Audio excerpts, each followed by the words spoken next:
नमस्कार दर्शकों, वर्तमान समय कलयुग का चल रहा है और कलयुग का प्रभाव जितना बढ़ रहा है उतना ही मनुष्य उलझनों में फंसता जा रहा है। ऐसे ही कर्म, ज्ञान और भक्ति, यह तीन पथ हैं। किस मार्ग पर चलना उत्तम रहेगा, यह प्राचीन काल से ही एक विडंबना बना हुआ है। कोई कहता है कि कर्मयोगी बड़ा है, कोई कहता है कि ज्ञानयोगी श्रेष्ठ है, तो कोई भक्ति को सबसे बड़ा बताता है। मनुष्य को कौन सा मार्ग अपनाना चाहिए और तीनों में क्या क्या भिन्नताएं हैं, इसका सटीक व सत्य उत्तर श्रीमद् भगवत गीता में दिया गया है, जिससे आज हम आपको परिचित कराएंगे। अगर आप हमारे चैनल पर पहली बार आए हैं तो सब्सक्राइब अवश्य करें। विलंब न करते हुए आरंभ करते हैं।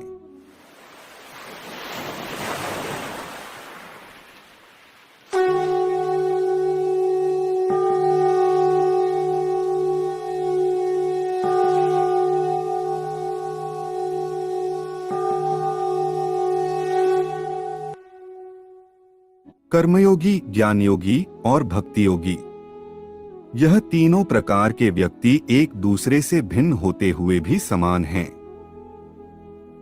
कर्मयोगी परमात्मा को पास से देखता है, ज्ञानयोगी परमात्मा को अपने भीतर देखता है और भक्ति योगी सब जगह परमात्मा को ही देखता है। यह केवल प्रति व्यक्ति के दृष्टिकोण पर निर्भर करता है। इसे सरलता से समझने के लिए एक लघु कथा के माध्यम से समझने का प्रयास करते हैं। एक गांव में तीन व्यक्ति एक साथ जा रहे थे। एक था कर्म योगी, दूसरा था ज्ञान योगी और तीसरा था भक्ति योगी। इन तीनों में अपने अपने गुण थे और तीनों में ही अपने गुणों के प्रति घमंड भी था। कर्मयोगी भक्ति योगियों को कहता था कि यह समय व्यर्थ कर रहे हैं, मंदिर में बैठे रहते हैं और माला घुमाते रहते हैं। अब जो दूसरा व्यक्ति था ज्ञानयोगी, वह इन दोनों को मूर्ख समझता था। वह कहता था कि यह लोग निचले स्तर पर हैं और मैं इनसे उच्च स्तर पर हूं। ज्ञान में अपनी प्रधानता है, कर्म में अपनी प्रधानता है और भक्ति योगी दूसरों पर दया करता है। भक्ति योगी कहता है कि सब कुछ छोड़ अपनी विशेषताएं थी। ये तीनों एक मार्ग पर चल रहे थे और एक दूसरे से न बोलकर तीनों अपनी गंभीरता में चलते जा रहे थे। एक अपने शरीर से तन रहा था, वह कर्मयोगी है। एक की आंखें तन रही थी, वह ज्ञानयोगी है। और एक भावनाओं से भरा हुआ था, वह भक्ति योगी है। अचानक बहुत तेज वर्षा होने लगी, जोरों की आंधी चलने लगी। फिर तीनों यहाँ वहां भागने लगे। आगे एक मंदिर था। तीनों मंदिर की ओर दौड़े। उन्होंने वहां जाकर देखा तो मंदिर में कोई प्रांगण नहीं था, केवल गर्भगृह ही था। वह तीनों गर्भगृह में ही घुस गए।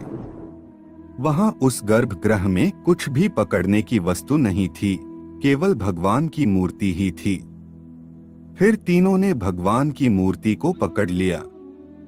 थोड़ी देर के बाद उन्होंने देखा तो सामने से भगवान श्री कृष्ण प्रकट हो गए। अब उन्हें आश्चर्य हुआ।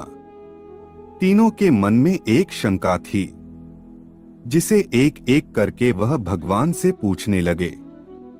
कर्मयोगी ने कहा कि मैं कर्म कर करके थक गया, परंतु आप नहीं आए। ज्ञान योगी ने कहा कि मैं सब लोगों को ज्ञान देते देते थक गया, आप तब भी नहीं आए। और भक्ति योगी ने कहा कि मैं भक्ति करते करते थक गया, परंतु आपने कभी मुझे दर्शन नहीं दिए। आज आप अचानक से यहाँ कैसे प्रकट हो गए? फिर भगवान ने कहा कि जानते हो, आज मैं यहाँ तुम्हारे सामने क्यों आया हूँ? क्योंकि तुम तीनों आज एक साथ हो। इसलिए कर्म, ज्ञान और भक्ति, इन तीनों गुणों को जो व्यक्ति अपने में समाहित कर लेता है, वह भगवत प्राप्ति से अधिक दूर नहीं है। यही एक प्रज्ञावान व्यक्ति का पूर्ण लक्षण है।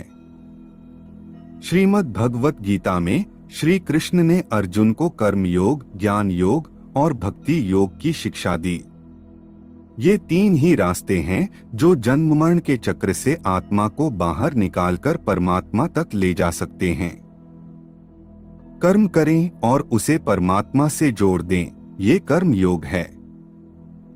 ज्ञान प्राप्त करें और उसका आधार परमात्मा हो, ये ज्ञान योग है। भक्ति में हमारा मन उसी परमात्मा की स्तुति करे, प्राणी मात्र में उसके दर्शन हो जाएं, ये भक्ति योग है। गीता कठिन प्रश्नों का सरल उत्तर है। श्री कृष्ण का जीवन और गीता का उपदेश इन्हीं तीन बिंदुओं पर टिका है। श्री कृष्ण ने गीता में कर्मयोग, ज्ञान योग और भक्ति योग कहे हैं। पूरी महाभारत में भगवान के तीन ही मित्र हैं, अर्जुन, उद्धव और सुदामा। अर्जुन कर्म के प्रतीक हैं, उद्धव ज्ञान के और सुदामा भक्ति के प्रतीक कहे गए हैं।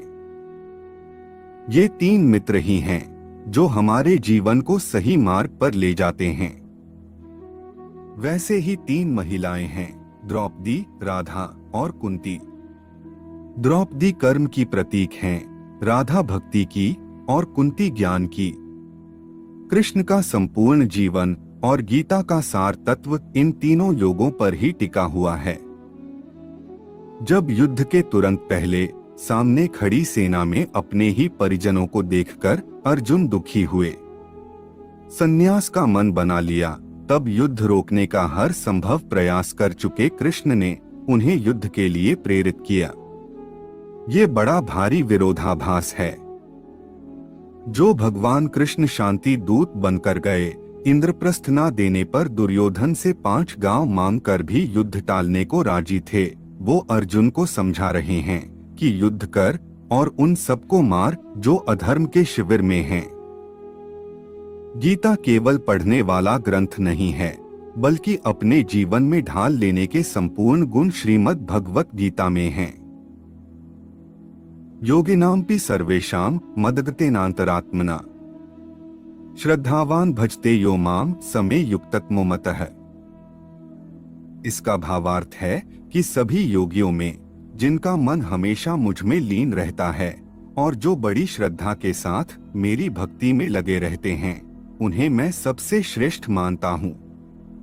हम आशा करते हैं कि आपको हमारी प्रस्तुति अवश्य पसंद आई होगी।